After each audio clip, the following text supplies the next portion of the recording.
শীতের মুখেও ডেঙ্গির চোখ রাঙানি। গোটা মুর্শিদাবাদ জুড়েই দেখা দিয়েছে এই রোগের প্রকোপ।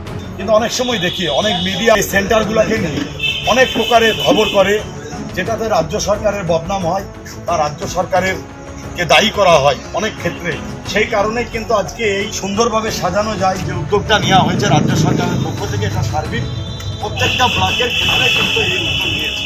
শুক্রবার সকাল পর্যন্ত বড়োয়া ব্লকের ডেঙ্গি আক্রান্তের সংখ্যা প্রায় ৭২ জন।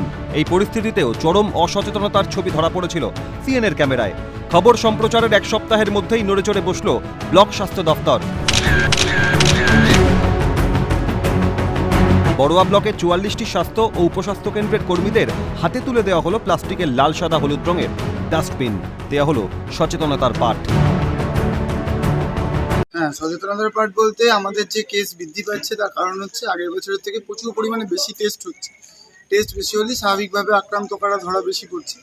এবং আমরা সবাই জানি যে prevention is better than cure. তো ডেঙ্গু প্রতিরোধের জন্য যে সচেতনতা, মানে জমা জল যাতে না জমে, আবর্জনা ঠিকঠাকভাবে ফেলে সেটাকে ডিসপোজ করা, তার জন্য যে উদ্যোগ সরকারি পক্ষ থেকে যে বিভিন্ন ডাস্টবিন এবং প্রত্যেকটা সাব সেন্টারে, আমার বড়োয়া ব্লকের যে ৪৪টা সাব সেন্টার আছে প্রত্যেককে ডেকে আজকে দেওয়া হচ্ছে, এটা একটা প্রশংসনীয় উদ্যোগ। এবং আমাদের সবাইকেই চেষ্টা করতে হবে এই যে প্রতিরোধের ব্যাপারের দিকে বেশি নজর দেবে। জেলায় ডেঙ্গির গ্রাফ ক্রমেই ঊর্ধ্বমুখী, বাড়ছে আতঙ্ক।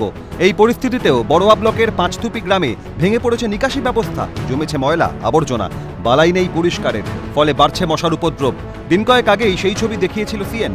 তারপরেই কার্যত ঘুম ভেঙেছে প্রশাসনের। এখন দেখার ডেঙ্গি রোধে ব্লক স্বাস্থ্য দফতরের এই উদ্যোগ কতটা কার্যকর হয়। ভিক্টর বন্দ্যোপাধ্যায়ের রিপোর্ট, ক্যালকাটা নিউজ।